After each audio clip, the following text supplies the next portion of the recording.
In the name of God, the most merciful, the most beneficent. This is NSMSH lecture on law.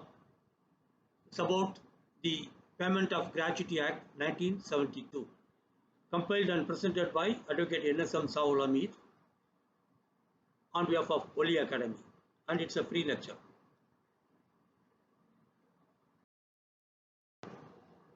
So the contents that we will be covering in this part of the lecture, based on the learning outcome, to understand the object, scope and applicability of the law relating to payment of gratuity.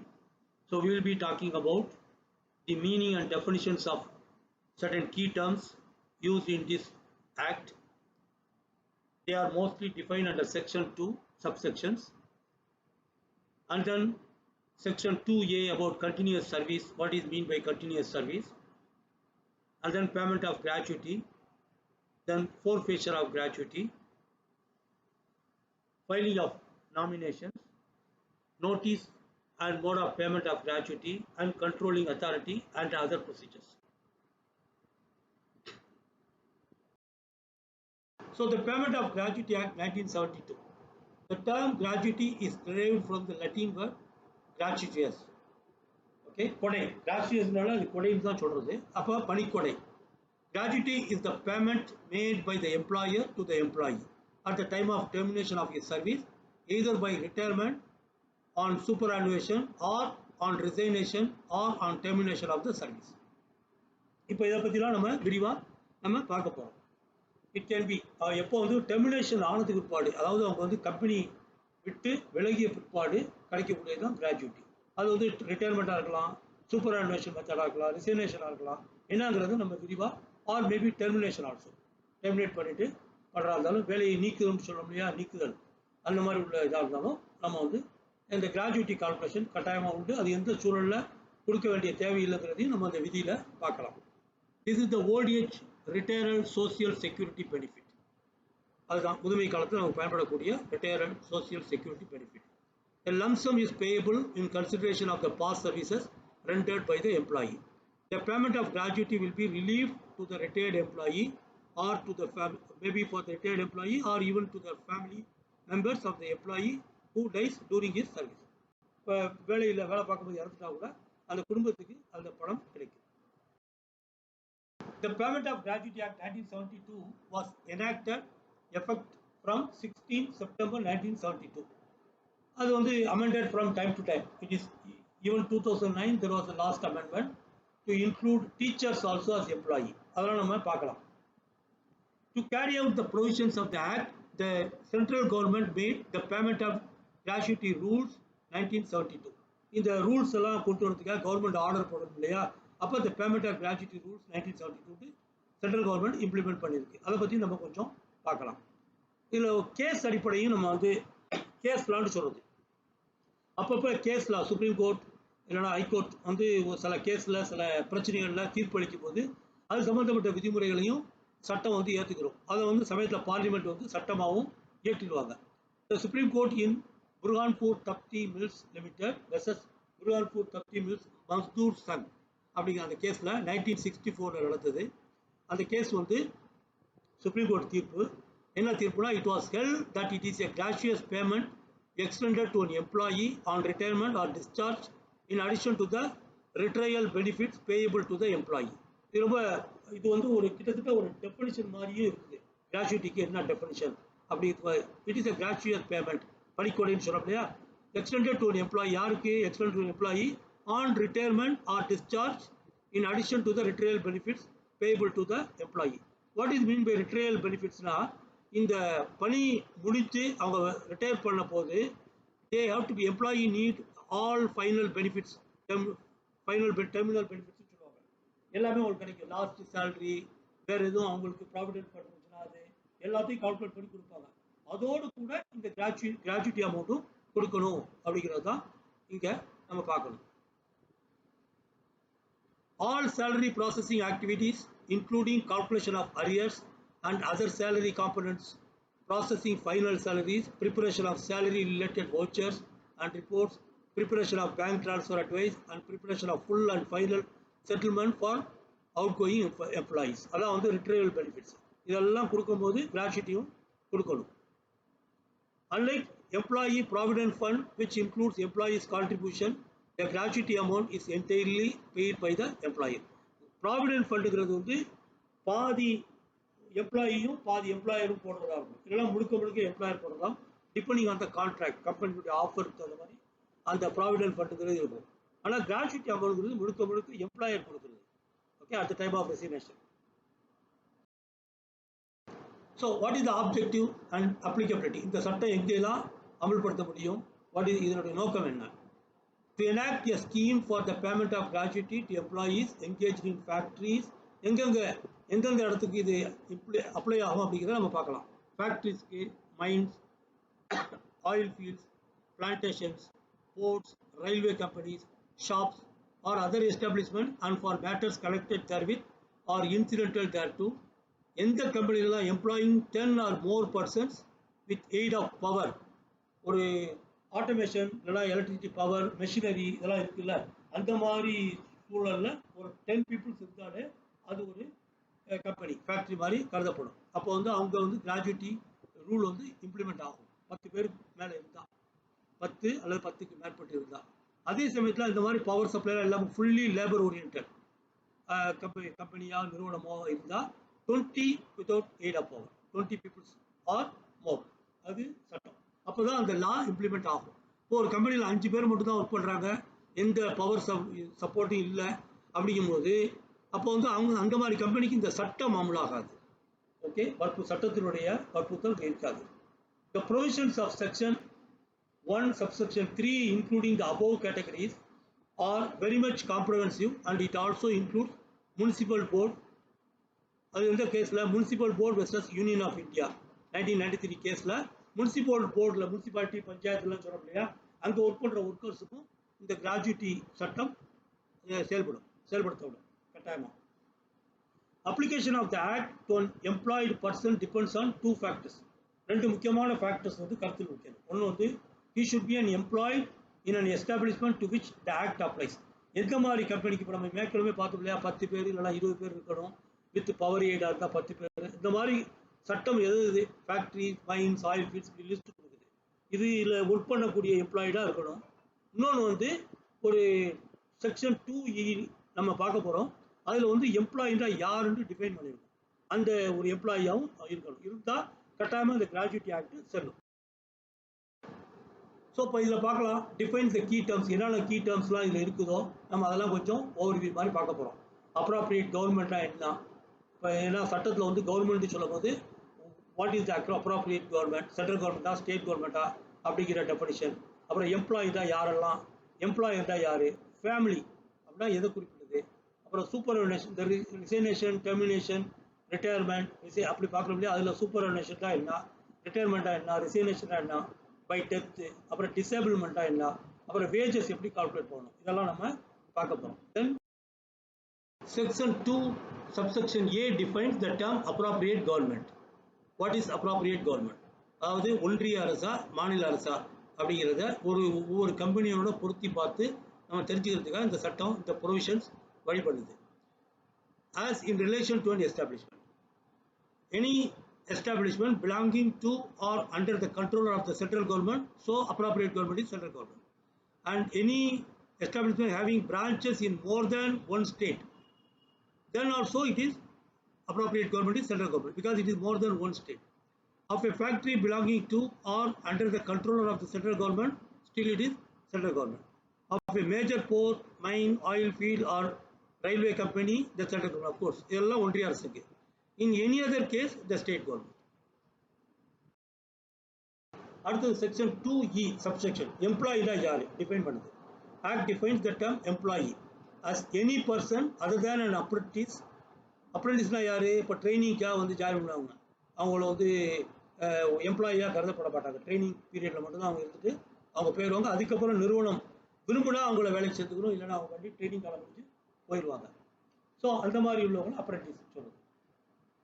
So, employee who is employed for wages, whether the terms of such employment are expressed or implied.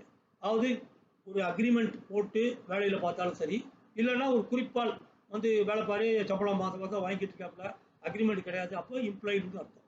So still is and called as an employee and employed in any kind of work, manual otherwise. Manual ஒர்க்காகவும் இருக்கலாம், இல்லைனா machine operator மாதிரி வேறு ஏதாவது வகையிலையும், இல்லை கம்ப்யூட்டரில் பார்த்துக்கிட்டு பண்ணக்கூடிய ஒரு இதாக இருந்தாலும் அவங்க வந்து எம்ப்ளாயாக கருதப்படுவாங்க. Employed in or in connection with the work of a factory, mine, oil field, plantation, இதெல்லாம் நம்ம பார்த்தோம்னா இந்த மாதிரி கம்பெனிஸில் ஒர்க் பண்ணால் நிச்சயமாக அவங்களாம் வந்து எம்ப்ளாயாக கருதப்படுவான்.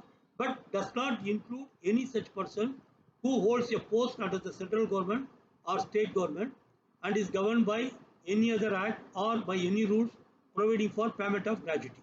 இப்போ சென்ட்ரல் கவர்மெண்ட் ஸ்டாஃபாவோ இல்லை ஸ்டேட் கவர்மெண்ட் ஸ்டாஃபாவோ இருக்காங்க, அவங்க வந்து அவங்களுக்கு கிராஜுவிட்டி சம்பந்தமாக வேற ஆக்ட் இருக்குது ஆல்ரெடி அப்படின்னா அவங்களுக்கு வந்து இந்த ஜெனரலாக உள்ள பேமெண்ட் ஆஃப் கிராஜுவிட்டி ஆக்ட் செல்லாது. அதான் அங்கே அர்த்தம். ஓகே, எம்ப்ளாயி டிஃபைனேஷன்ல சில கேஸ்லாம் நம்ம பார்க்க போகிறோம். சில கோர்ட்டில் கேஸ் நடந்தது, அது எப்படி முடிவானுச்சுக்கிறது நம்ம தெரிஞ்சுக்கிறது நல்லது. ஓகே, அது லேட்டஸ்ட் அமெண்ட்மெண்ட் குறிப்பாடு. Ahmedabad primary teachers association versus administrative officer. இது வந்து 2004 2004 சுப்ரீம் கோர்ட் நடந்த கேஸ். அதில் என்ன தீர்ப்பு வச்சு, it was held the teacher was held to be not an employee. அப்போ under the act the teachers are clearly not intended to be covered by the definition of employee. அப்படி 2004 ஒரு தீர்ப்பு வந்துச்சு. பட் என்ன பண்ணுச்சு, 2009 நிறைய டீச்சர்ஸ்லாம் போராட்டம் நடத்தி 2009 பார்லிமெண்ட் வந்து அவங்கள எம்ப்ளாயியை அங்கீகரிச்சிருச்சு. They are also applicable under this payment of gratuity act. அதை தான் வந்து பார்லிமெண்ட்ல அமெண்ட்மெண்ட் மூலமாக 2009 has amended the definition of employee including teachers in educational institution within the purview of the act. So today's case, if teacher they are eligible to get gratuity as per this law. அதாங்க நம்ம புரிஞ்சுக்கணும். 2004 உள்ள கேஸை காமிச்சு கொடுக்க முடியாதுன்னு யாரும் சொல்ல முடியாது. So decision given in the case Kandaran P. Rajabhatyaya versus United Western Bank Limited 1984 ஒரு case. That mere nomenclature of post is not of much consequence. Nomenclature என்னன்னா பேருக்கு ஒரு பொசிஷன் போட்டு இருக்கிறது, அந்த வேலை பார்க்குறது இல்லை, அந்த வேலை ஃபங்க்ஷன் இல்லை, அது வந்து செல்லாது. But what is to be seen is the nature of the duties perform by the employee. அந்த எம்ப்ளாயி என்ன பர்ஃபார்ம் பண்ணுறாப்புல அப்படிங்கிறது தான் அங்கே முக்கியமான கவனிக்கணும்.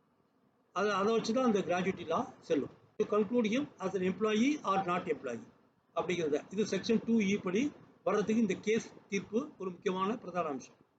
கேஸ் சும்மா டைட்டில் அப்படி இருக்கு அப்படிங்கிறதுக்காகலாம் கொடுக்க முடியாது, அவர் வேலை நேச்சர் ப்ரூஃப் ஆகணும். உதாரணமாக company director not having ultimate control over the affairs of management of the company will be consider as an employee. ஒரு கம்பெனி டைரக்டர்னா பெரும்பாலும் ஓனர் மாதிரி சொல்லுவாங்க, அது மாதிரி டைரக்டர்னு ஒரு டைட்டில் இருக்குது. பட் ஆனால் அவர்களுடைய நேச்சர் வந்து ஒரு எம்ப்ளாயி மாதிரி இருக்கிறாரு அப்படின்னா அவருக்கு ஒரு பெரிய கண்ட்ரோல்லாம் இல்லை, டைரக்டருக்கு இருக்க வேண்டிய அல்டிமேட் கண்ட்ரோல் கிடையாது, அவரும் ஒரு எம்ப்ளாயியாக தான் இருந்திருக்காரு அப்படிங்கிறது வந்துச்சுன்னா, so he will be considered as an employee is eligible for gratuity. இது வந்து Monitron securities private limited versus முகுந்தேல் குசால் சந்த் 2002 நடந்த கேஸில் அந்த. அப்புறம் section 2 subsection F defines the term employer in relation to any establishment, factory, mine, oil field, port, railway company. இதுக்கெல்லாம் எம்ப்ளாயராக யாரை கருதுது? So belonging to or under the control of the central government or state government. அப்போ அதெல்லாம் வந்து a person or authority appointed by appropriate government for the supervision or controller of employees. அப்போ suppose if the form is belonging to central government இருந்தாக்கா the person having authority appointed by that government for supervision and control of employee will be considered as an employer. அவர் தான் பொறுப்பு, அந்த supervisor அந்த director இருப்பார் இல்லையா அந்த கம்பெனிக்கு, அவர் தான். ஏன்னா சென்ட்ரல் கவர்மெண்ட் கம்பெனியாக இருக்கும், பட் ஆனால் அந்த ஒவ்வொரு கம்பெனிக்கு ஒரு மேலாண்மை அதிகாரி சூப்பர்வைசர் நியமிச்சிருப்பாங்க. So he will be considered as an employee for this purpose of for this act.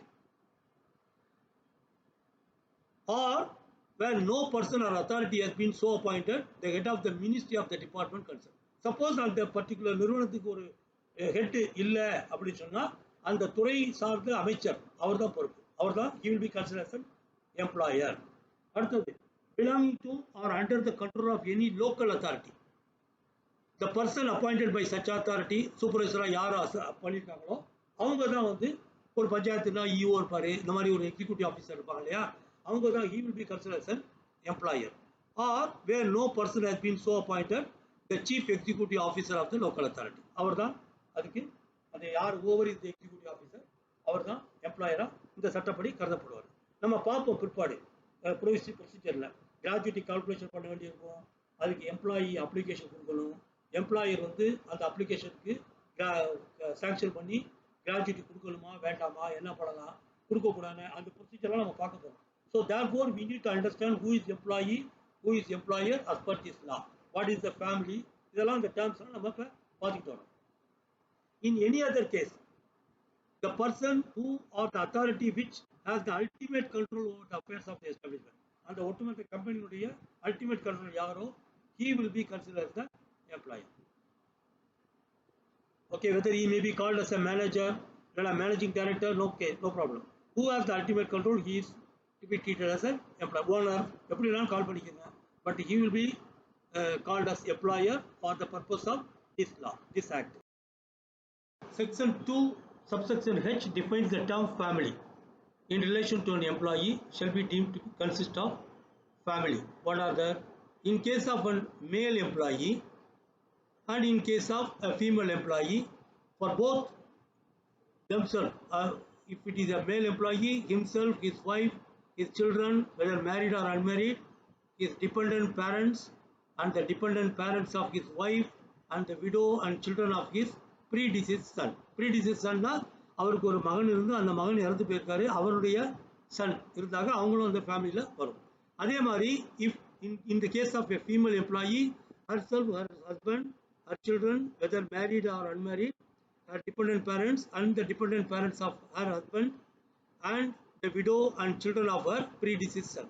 அவங்களுக்கு ஒரு சன் இருந்து அவங்க இறந்து அதில் அவங்களுடைய விடோ இருந்தாக்கா அவங்களுக்கும் அந்த குழந்தைகளுக்கும் அந்த ஃபேமிலியில் உட்படுத்தி கொள்ள முடியும். So the explanation to this section provides that where the personal law of an employee permits. What is mean by personal law?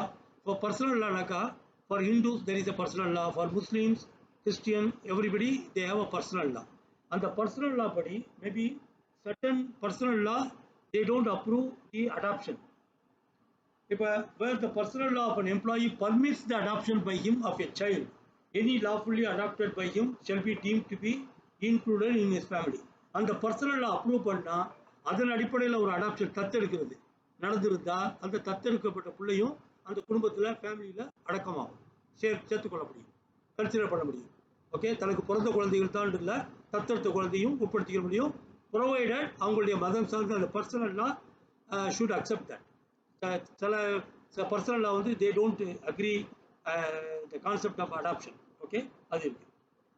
And அதே சமயத்தில் and where a child of an employee has been adopted by another person and such adoption is under the personal law of the person making such adoption lawful, such child shall be deemed to be excluded from the family of the employee. இப்போ ஒரு சீனரியை பார்ப்போம். ஒரு employee இருக்காரு, அவருடைய குழந்தைய இன்னொருத்தர் தத்தெடுக்கிறாரு, அவருடைய personal law வந்து அந்த தத்தெடுக்கிறத ஒத்துக்கிடுச்சு அப்படின்னு சொன்னால் இப்போ இவரோட குழந்தை வந்து இந்த ஃபேமிலியில் சேராது, பெத்த பிள்ளையாக இருந்தாலும், ஏன்னா இன்னொருத்தர் தத்தெடுத்துட்டாரு, லாஃபுல்லி தத்தெடுத்து அவர் அடாப்ட் பண்ணி அந்த சட்டமும் அதை அங்கீகரிச்சிருச்சுன்னு சொன்னால் அப்போ வந்து அவர் வந்து இந்த குடும்பத்தினுடைய ஃபேமிலியில் வரமாட்டார். அப்படிங்கிறது தான் இந்த சட்டம். So section 2 subsection Q defines the term retirement. What it says is any termination of the service of an employee. அவங்களுடைய எம்ப்ளாயினுடைய சர்வீஸ் வந்து டெர்மினேட் ஆகுது on either other than superannuation. What is mean by superannuation? It defines the term superannuation as in relation to an employee, the attainment by the employee of such age as is fixed in the contract or conditions of service as the age on the attainment. அது ஓய்வு பெறும் வயதுன்னு சொல்றோம் இல்லையா, அதான் retirement age. அது வந்துட்டாலே is getting a superannuation status. So it is a kind of a retirement is kind of status that he is terminated, but not because of the superannuation. Superannuation is automatically he is retiring. So that is the thing. Resignation. An employee resigns his office by notice in writing to the employer, and his seat may fall vacant on the acceptance of the resignation by the employer. So it has to be both. So he has to give the notice, and the employer must accept it. So that's called resignation. And disablement means such disablement as incapacitates an employee for the work which he was capable of performing before the accident or disease resulting in such disablement. ஏதாவது ஒரு ஆக்சிடென்ட்லையோ நோய்வாய்ப்பட்டோ ஏற்கனவே பார்த்துக்கிட்டு இருந்த வேலையை பார்க்க முடியாத சூழ்நிலை வரும்போது அவர் வந்து டிசேபிள்மெண்ட் அப்படிங்கிற ஸ்டேட்டஸ் வராது. இதெல்லாம் ஏன் தெரிஞ்சுக்கிறோம்னா, so on which occasion how the gratuity has to be, what is the status அப்படிங்கிறதுக்காக இதெல்லாம் இந்த சட்டம் சொல்லுது. Section 2 subsection S defines the term wages of all emoluments which are earned by an employee while on duty or on leave. Whether he is on duty or on leave, சில பேர் வந்து leave salary கிடைக்கும். So that's what the meaning here. Earned on by that employee while on duty or on leave in accordance with the terms and conditions of his employment contract, and which are paid or payable to him in cash. In some occasional cash payable or paid, that also to be considered as part of the wages, and includes dearness allowances also can be considered. But what are the allowances cannot be included, and what are the things that cannot be considered as wages or like bonus? And ஏன்னா bonus வந்து performance பேஸ்டாக இருக்கும். சில சமயத்தில் எல்லாருக்குமே ஒரே மாதிரி இருக்கும்னு இருக்காது. Include any bonus, any commission, அதாவது கமிஷன் அதே மாதிரி தான். இப்போ சேல்ஸ்மேன் கமிஷன் இருக்கும், அது வந்து எல்லாருக்கும் ஒரே மாதிரி கமிஷன் கொடுக்க மாட்டாங்க. Based on his attaining certain level of target, அப்போ தான் கமிஷன் கிடைக்கும். அதே மாதிரி house rent allowance also privilege to certain employees, அதுவும் வந்து not part of the wages, it is separate. And maybe some people are dislocated, ஒரு location இன்னொரு லொக்கேஷனுக்கு ட்ரான்ஸ்ஃபர் ஆகிடுவாங்க. அவர் சொந்த வீட்டில் இருந்து வேலை பார்த்துட்டு இருப்பாரு, இப்போ வந்து அவருக்கு ஹவுஸ் ரெண்ட் அலவன்ஸ் கொடுப்பாங்க. அந்த மாதிரி இதெல்லாம் வந்து இந்த கிராஜுவிட்டி கால்குலேஷனுக்காக உள்ள வேஜஸில் வராது, கணக்கில் வராது. ஏன்னா அவர் திரும்ப மாற்றலாகி சொந்த ஊருக்கு வரும்போது ஹவுஸ் ரெண்ட் இல்லாமல் கூட இருக்கலாம். ஸோ அந்த மாதிரி consideration.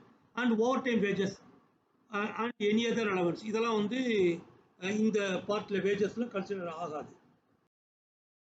Section 2A deals with the continuous. What is mean by continuous service? ஏன்னா கிராஜுவிட்டி அவைலபிலிட்டிக்கு கண்டினியூஸ் சர்வீஸ் இருக்குங்கிறது. ஒரு நாள் வந்து வேலை பார்த்துட்டு ஒரு மாதம் வேலை பார்த்துட்டு அடுத்த மாதம் வேறு கம்பெனிக்கு மாறிக்கிட்டே இருக்காருக்கு கிராஜுவிட்டி கேட்க முடியாது.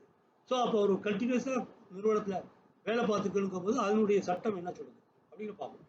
An employee shall be said to be in continuous service for a period of if he has for that period been in uninterrupted service, including service which may be interrupted on account of sickness, accident leave, absence from duty without leave, not being absence in respect of which an order treating the absence as break in service has been passed in accordance with the standing orders, rules or regulations governing the employees of the establishment,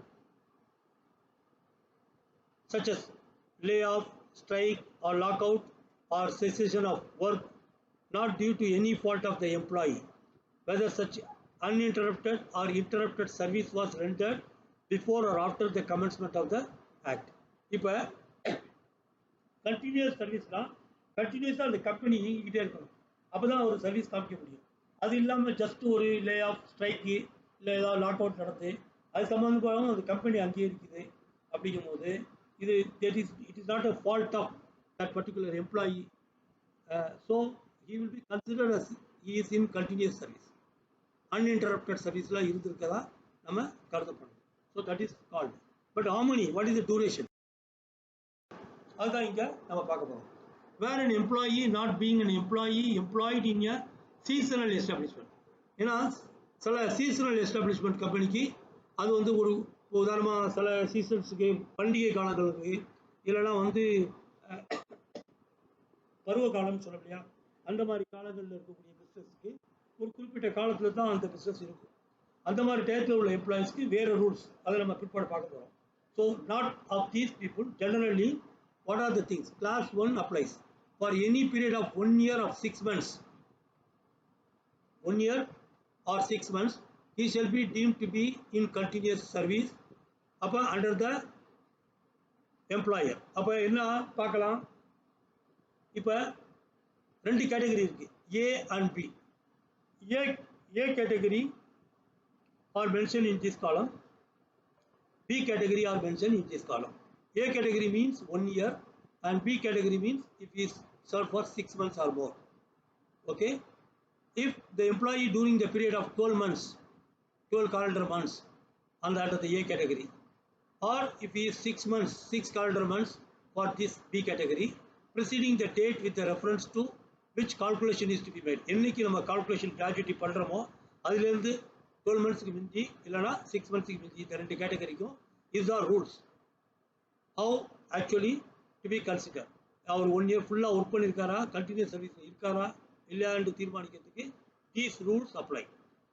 So 190 days he must have completed. In case of an employee employed below the ground in mine or in an establishment which works for less than 6 days a week. 6 நாளைக்கு ஒரு வாரத்துக்கு 6 நாளைக்குள்ள இருக்கிறவங்களுக்குலாம் 190 days complete ஆகணும். Then only it is completed for them. Otherwise 240 days complete பண்ணிருக்கணும். வாரத்துல 7 நாள் 6 நாள் work பண்றவங்க 240 days complete ஆயிருந்தா so he is to be treated as continuous service. Otherwise 6 months category ஆயிருந்தா 95 days he should be considered as 6 months and 95 days and here 120 days if he is not for if it is 6 or more number of days per week. The explanation to this section provides that for the purpose of clause 2 the number of days on which the employee has actually worked under an employer shall include the days on which he has been laid off under an agreement or as permitted by the standing orders. Suppose even if there is an agreement, then he is laid off. He is laid off on that. Okay. Or on leave with full wages. Leave. So that also to be considered, to be included in this thing. And absent due to temporary disablement. Temporary or accident or leave absent. So still it has to be considered as he is in work, in service. In the case of a female, she has been on maternity leave case and the company provide panum, adu vandu considered as she is in continuous service. Okay, but you should not exceed 26 weeks. Okay. So continuous service in seasonal establishment. நம்ம பார்த்தோம்லையா seasonal establishment ஆயிருந்தா where an employee employed in a seasonal establishment is not in continuous service within the meaning of class 1. பழைய கணக்குல நம்ம பார்க்க முடியாது. Or for any period of 1 year of 6 months, he shall be deemed to be in continuous service under the employer for such period if he has actually worked for not less than 75% of the number of days on which the establishment itself opened. Our company, seasonal company, அது வந்து ஒரு 100 நாள் இருந்துச்சுன்னா அதில் 75 daysனாலும் இவன் work பண்ணியிருக்கணும். அப்போ தான் then he is in continuous service. அதான் முக்கியம். Then we are going to discuss about the payment of gratuity. Payment of gratuity, there are section 4 is mainly defining payment of gratuity. Section 4, subsection 1, 2, 3, 4, up 5. This is defined one. One was the defining like gratuity payable to an employee on the termination of his employment. 2 was the gratuity calculation. How about the calculation? And 3 talks about gratuity amount limitation if there is any limitation. Like for example, not more than 20 lakhs. Upon gratuity or reduced wages after disablement. If there is any disablement, service his wage level may be reduced. Upon every calculation. And allowing employees to get better terms under any award agreement contract with the employer. So there are limitations. If there is any contract that says even law says some amount, but that particular company in contract they say they want to give even better offer to the employee. அப்படி ஒரு contract இருந்தால் லா தடுக்காது, சட்டம் தடுக்காது. So that is what mentioned here. Section 4, subsection 5, allowing employees to get better terms under any award, agreement, contract with the employee. இதை பற்றி கொஞ்சம் டீட்டெயிலாக பார்த்துட்டு further we will proceed. Section 4, subsection 1 provides that gratuity shall be payable to an employee on the termination of his employment. நம்ம இதெல்லாம் பார்த்தோம் எப்போ when we are after he has rendered continuous service for not less than 5 years. 5 years முடிச்சிருக்கணும். So that is important. Then only he is eligible for gratuity. And he should be terminated on his superannuation. We have seen what is meant by and retirement or resignation or on his death or disablement due to accident or disease. இதெல்லாம் நடந்து இருந்தா 5 years of service பிற்பாடு இருந்தா so gratuity can be calculated, but the completion of continuous service of 5 years shall not be necessary where the termination of the employment of an employee is due to death or disablement. ஒரு 3 வருஷத்துல அவர் இறந்துறாரு இல்ல 1 வருஷத்துல இறந்துறாரு அப்படின்னா so அப்போ அவர் வந்து 5 years work பண்ணல சொல்ல முடியாது.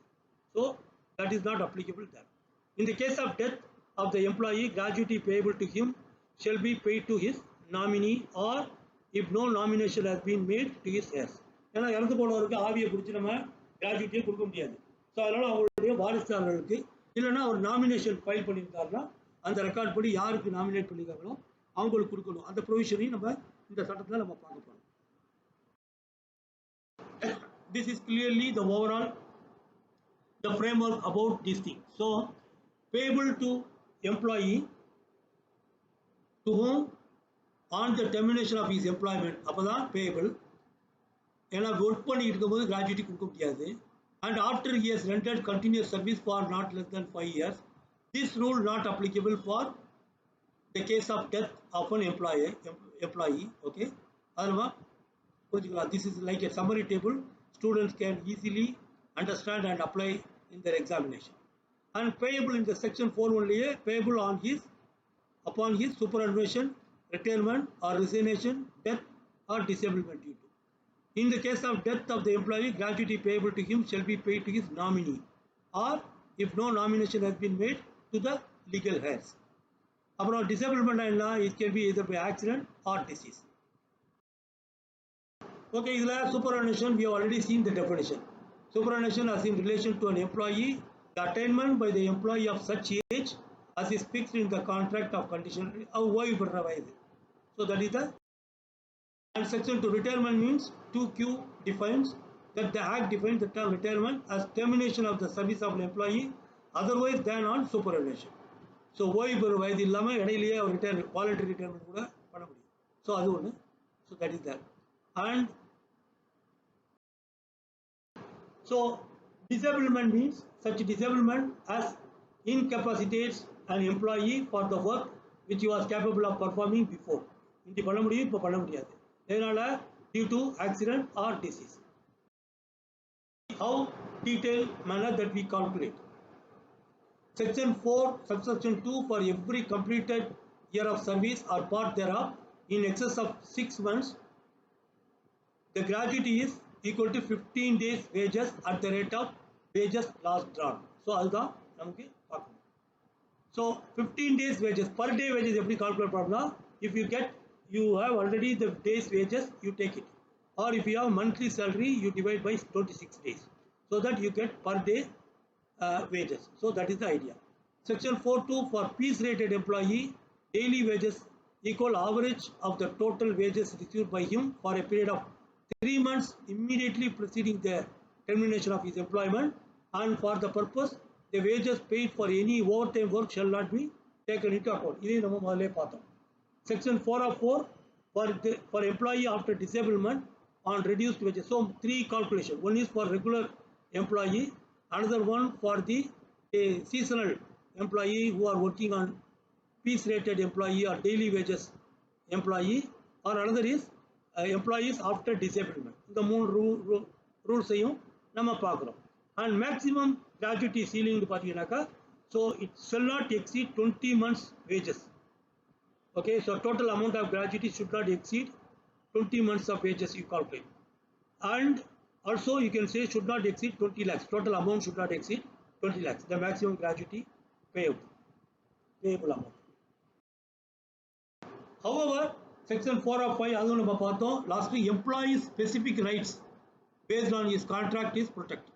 இந்த ரூல் இந்த 20 lakhs ceiling 20 months maximum wage rate calculation என்னெல்லாம் பண்ணிக்க, but there is a specific contract with my employer and I am eligible to get this much whatever employee is giving as gratuity, even if it is more than that, the law cannot stop it.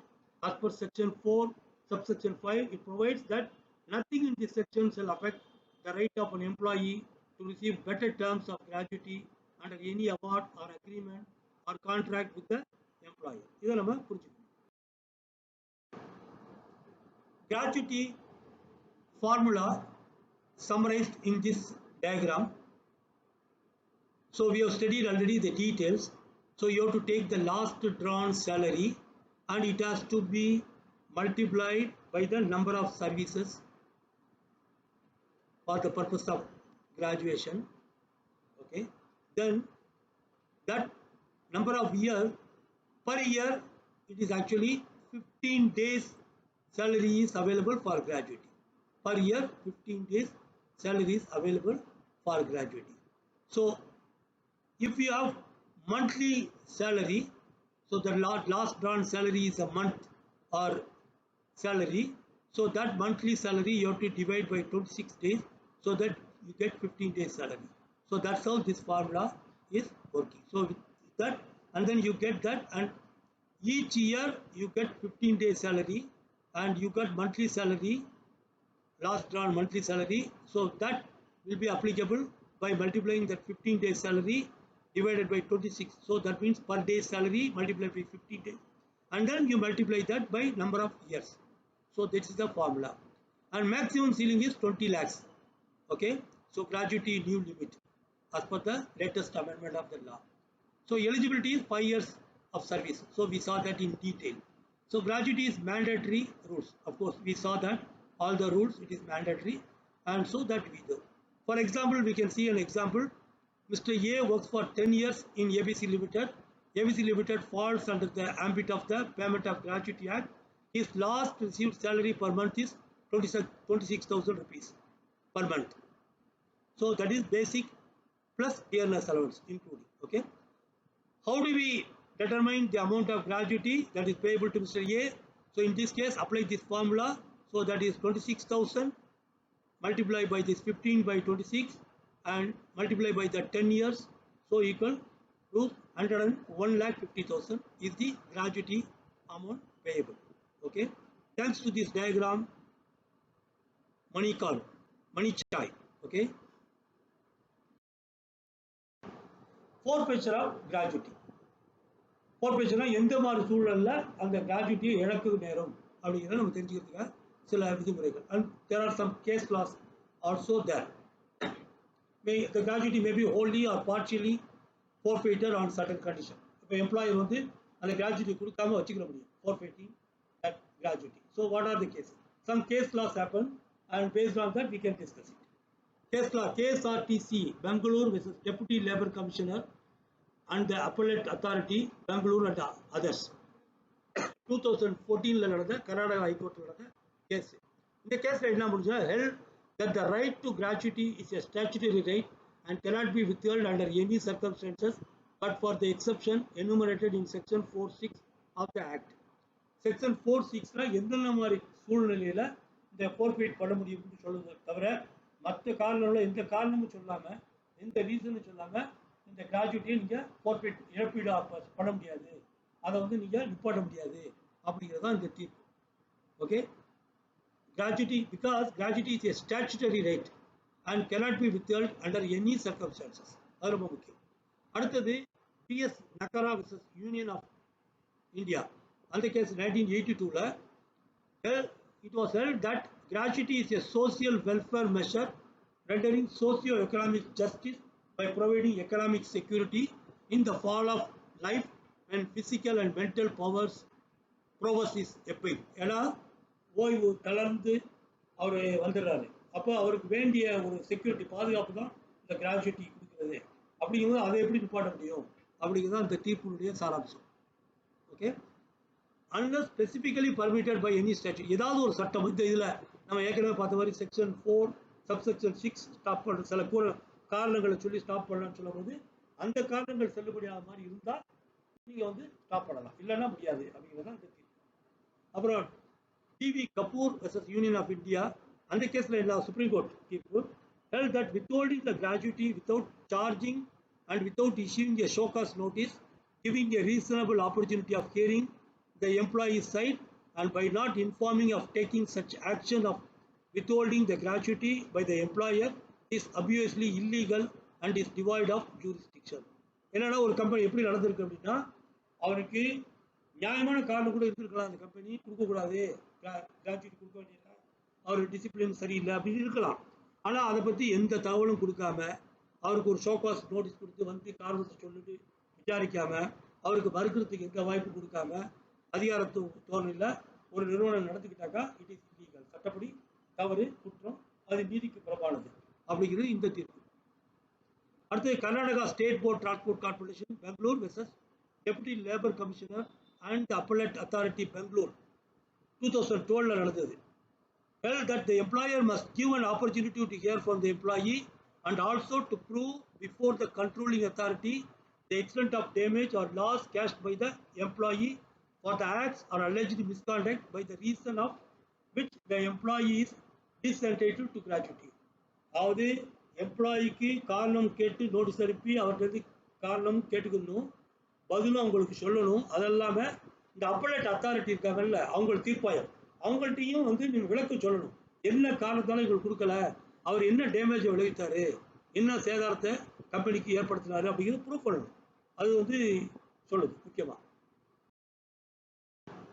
Then filing of nomination for receiving the gratuity after the death of the employee. Also the gratuity வந்து death of the எம்ப்ளாய்க்கு பிற்பாடு யாருக்கு கிடைக்கணும் அப்படிங்கிறது வந்து அந்த நாமினேஷனை வேலையில் சேர்ந்த 1 இயருக்கு பிற்பாடு உடனே நீங்கள் சப்மிட் பண்ணிடணும். அது ரொம்ப முக்கியம். அதை பற்றி உள்ள விதிமுறைகளை கொஞ்சம் விரிவாக பார்ப்போம். Section 6 provides for filing nomination for receiving the gratuity after the death of the employee. இறந்ததுக்கு பிற்பாடு யாருக்கு கொடுக்குறது நம்ம உயிரோடு இருக்கும்போது சொல்லிடணும். அதுதான் வந்து நாமினேஷன். நம்ம வந்து முன்மொழித்தல் யாருக்கு அப்படிங்கிறத முன்மொழிஞ்சு அந்த பெயரை நம்ம கொடுக்கிறது, அதுதான் nomination. The following are the points to be noted in respect of nomination. Each employee who has completed 1 year of service shall make nomination in Form F. Form F இருக்காக அந்த ஃபார்மில் கொடுத்துருங்க. He may distribute the amount of gratuity payable to him under this act amongst more than one nominee. சில பேருக்கு wife இருப்பாங்க, மகள் இருப்பாங்க, மகன் இருப்பான். அப்போ வந்து நாமினேஷனில் ஒய்ஃபுக்கு 3%, மகனுக்கு 3% மென்ஷன் பண்ணி கொடுக்கலாம். ஒரே ஆளுக்கே கொடுக்கணும்னு அவசியம் இல்லை, அது அவர் இஷ்டம், அப்படி கொடுக்க முடியும். If an employee has a family at the time of making a nomination, the nomination shall be made in favor of one or more members of his family, and any nomination made by such employee in favor of a person who is not a member of his family shall be void. அந்த member of family நம்ம ஏற்கனவே சட்டப்படி யாரெல்லாம் family குடும்பமாக இருக்க முடியும் பார்த்தோம் இல்லையா, அவங்க இல்லாமல் வேற ஒரு 3வது மனிதருக்கு நான் நாமினேஷன் கொடுக்குறேன்னு கொடுக்க முடியாது, அது செல்லாது சட்டப்படி. If at the time of making a nomination the employee has no family, the nomination may be made in favor of any person or persons, but if the employee subsequently acquires a family, such nomination shall forthwith become invalid. Suppose அவருக்கு ஃபேமிலியே இல்லை, அவர் யார் பேர்லையாவது அப்போ nomination கொடுக்க முடியும். ஆனால் அதே சமயத்தில் அவர் கொடுத்ததுக்கு பிற்பாடு அவர் ஒரு ஃபேமிலி, ஒரு திருமணம் ஆகாதவர் திடீர்னு ஒரு லைஃப்பில் செட்டில் ஆகிடணும்னு நினச்சி யாரையோ பார்த்து லைச்சு கல்யாணம் பண்ணிக்கிறாரு. அப்போ வந்து அவருக்கு ஃபேமிலி வந்துடுது. அப்போ வந்து இமீடியட்டாக அவர் என்ன பண்ணணும், சப்மிட் பண்ணி டீட்டெயிலாக அந்த பழைய கொடுத்த நாமினேஷனை இது பண்ணணும், ரிஜெக்ட் பண்ணிடணும், கேன்சல் பண்ணிடணும். இல்லாவிட்டே அது செல்லாது, அதுதான் முக்கியம். A nomination may subject to above be modified by an employee at any time. ஒரு வாட்டி நாமினேஷன் கொடுத்தா அதோட முடிஞ்சு போச்சு அப்படின்லாம் பண்ண முடியாது. இப்போ நம்ம யார் பேர்ல நாமினேஷன் கொடுத்துருப்போம், பிள்ளைங்க பேரில் ஒரு பிள்ளை நம்மளை மறைச்சிக்கிட்டாங்க, நம்ம சொல்கிறத கேட்கல, நம்மளை எதையுமே கவனிக்காமல் இருக்க போகிற மாதிரி தெரியுது, இல்லை நம்ம குடும்பத்தை விட்டு போகிற மாதிரி தெரியுது. அப்போ அவர் பேரில் இருக்க நாமினேஷனை நம்ம மாற்றி அமைக்கிறோம்னு சொன்னால், if you are still alive and working in the company, we can do that, we can change it, we can modify that after giving to his employer a written, அது வந்து it has to be done by a written notice in such form, okay, and in such manner as may be prescribed of his intention to do so. If a nominee predeceases the employee, suppose ஒரு பேரில் nominate கொடுத்துருக்கோம், அவர் இறந்துட்டாரு, the interest of the nominee shall revert to the employee. திரும்ப அவருக்கு யார் பேரில் நாம் nominee கொடுத்தாலும் அந்த எம்ப்ளாய்க்கு திரும்ப வந்துடும், அவருக்கு மேலே அவருக்கு கிடைச்சிடும். Who shall make a fresh nomination in the prescribed form in respect of such interest. So nomination ஒரிஜினலையும் தாக்கல் பண்ணலாம், எப்போ வேணாலும் மாற்றிக்கிடலாம். அவருக்கு வந்து ஃபேமிலி இல்லாமல் யார் பேரில் கொடுத்துருந்தா அந்த நாமினேஷன் ஃபேமிலி அமைச்சத்துக்கு படி திரும்ப மாற்ற முடியும். அதே மாதிரி அவர் யார் பேரில் நாமினேஷன் கொடுத்துருந்து அவர் இறந்து போயிருந்தாக்கா திரும்ப அவர் பேருக்கே அந்த நாமினேஷன் இல்லாத அவர் பேருக்கே அந்த உரிமை வந்துடுது, மறுபடியும் அவர் வேறு யாருக்காவது நாமினேஷன் கொடுக்க முடியும். every nomination, fresh nomination or alteration of nomination, as the case may be, shall be sent to the employee to his employer. Employee வந்து எம்ப்ளாயருக்கு கொடுக்கணும் ரைட்டிங்கில், அதுக்கு ஒரு ஃபார்ம் இருக்குது, அதில் கொடுக்கணும். shall keep the same in his safe custody. அந்த employer அதை வாங்கி சேஃப் கஸ்டடியில் வச்சுக்கணும், ஃபைலில் வச்சுக்கணும். And rule 6.1 says the employee submit in duplicate by personal service by the employee. Okay, and நேராக கொண்டு போய் கொடுக்கணுங்கிறது தான் அந்த பர்சனல் சர்வீஸ். ஓகே, கொடுத்துட்டு ஒரு அக்னாலஜ்மெண்ட் டேக்கிங் ப்ராப்பர் ரிசிப்ட் பண்ணிக்கணும். And when it has to be done within 90 days if already in employment for a year or more. 1 yearக்கு மேலே எம்ப்ளாய்மெண்ட்டில் இருக்கிறார் அப்படின்னாக்கா அந்த ரூல் வந்ததுலேருந்து, எப்போ 1972 இந்த ரூல் வந்ததுலேருந்து அந்த ரூல் தெரிஞ்சிருச்சு அப்படிங்கும்போது நம்ம உடனே 90 டேஸ்க்குள்ளே கொண்டு போய் கொடுத்துணும். இல்லைனா அட்லீஸ்ட் 13 டேஸ் இப்போ முந்தியே நடந்திருக்கு. இந்த ரூல் என்னைக்கு வந்திருக்கு, ஆனால் அவர் வந்து இந்த 1972க்கு முந்தியே ஒரு கம்பெனியில் ஜாயின் பண்ணியிருக்காரு, எந்த ஃபார்ம் கொடுக்கல, செய்தி தெரிஞ்சோன்னுமே. So it has to be done within 30 days if the employee completes 1 year of service. அவர் வந்து இப்போ தான் ஃப்ரெஷ்ஷாக ஜாயின் பண்ணியிருக்காரு, 1 year of service முடித்த உடனே 30 டேஸ்க்குள்ளே கொடுத்துடணும் அப்படிங்கிறது தான் முக்கியம். நாமினேஷன் வந்து இன்ஃபார்ம் எஃப்ல சப்மிட் பண்ணணும். ஏதாவது டிலே ஆனிச்சுன்னா, அந்த நம்பர் ஆஃப் டேஸ் டிலே ஆனிச்சுன்னா reasons can be mention and it has to be acceptable reasons by the employer. Rule 6.2 provides procedures regarding employer's responsibility on getting the service. So these are the details available in my presentation, in my PDF and in your notes. You can read it. No need further explanation. இதெல்லாம் வந்து just அந்த nomination form எப்படி தாக்கல் பண்ணணும், அதனுடைய procedure என்ன அப்படிங்கிறது explain பண்ணியிருக்கு. Needless, it's pointless to explain that. You can just read. Also you can see that. And how do we calculate the calculations and all these things? I can explain that in a summary table also.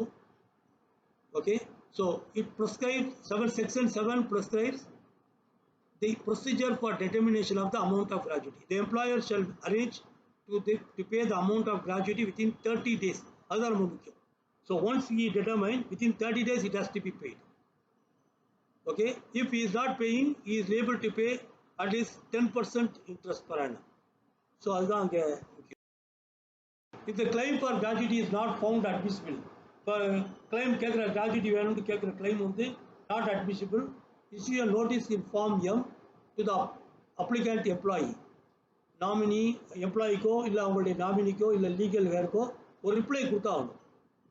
The case may be specifying the reasons why the claim for gratuity is not considered admissible. In either case, a copy of the notice shall be endorsed to the controlling authority. So, this is the summary table for you to understand. So, nomination form to be submitted in form F within 30 days after completing 1 year of service. Employee and acceptance of form by the employer within 30 days of the receipt of the form for getting service particulars and verification. He has to give an acceptance notice. And application of gratuity, gratuity calculation and gratuity becoming payable to the employee form I 30 days from the date of gratuity becoming payable. Gratuity becoming payable on the termination. நம்ம ஏற்கனவே பார்த்தோம், retirement, super அனுவேஷன், death, அந்த இது வந்ததுலேருந்து within 30 daysக்குள்ள the gratuity becoming payable. Okay, so employeeக்கு இல்லைனா நாமினிக்கு. If employee இருந்துச்சுன்னா எம்ப்ளாயிக்கு form ஐ செல்லும், நாமினிக்காக தான் ஃபார்ம் ஜே படி அது போகும். இல்லைனா லீகல் ஹேராக இருந்தால் form K apply and 1 year from the date of gratuity becoming payable. இது வந்து இப்போ நாமினேஷன் ஃபார்ம் இருந்துச்சுன்னா within 30 days அப்படிங்கிற ரூல். நாமினேஷன் ஃபார்மே இல்லைன்னா வாரிசுக்கு கொடுக்கணும் அப்படின்னா, ஸோ அதுக்கு சில ஃபார்மாலிட்டிஸ் இருக்குது. அதனால் up to 1 year is okay. within 1 year from the date of gratuity becoming payable it has to be.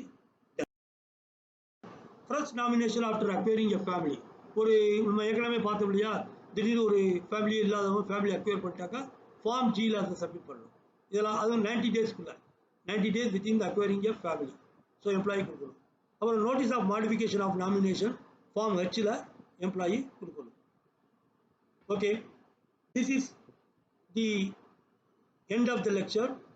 Students who are in need of my lecture for further details with respect to mode of payment, dispute, procedure for dealing with application for direction, appeals, appointment of inspectors, they're all short notes which you can just read it from the text, and if you don't have any proper understanding, you can also seek my help. Recovery and other miscellaneous procedures maybe you can write to me on my email nsmsh@yahoo.com, or my WhatsApp number was given in the front screens, or you can comment in this YouTube video comment link giving your contact details. Thank you. Thank you. Praise be to God. எல்லா புகழும் இறைவனுக்கே. We also provide cost-effective regular online classes for ACCA, CMA of US, and CA Foundation, CMA Indian Foundation and Intermediate level, PMP Project Management Professional courses, and ITIL Information Technology Infrastructure Library courses for individual or group of students through training providers. Why I say group of students? Lot of people, institutions, they are providing, offering trainings, and they are taking lectures, professional lectures, like people like me, and we can do also that. So even institution may contact me so that we can contact for your students through online. So institutions, schools offering professional trainings can contact us. So I am NSM Saul Amit. Thank you once again. My contact numbers are given here.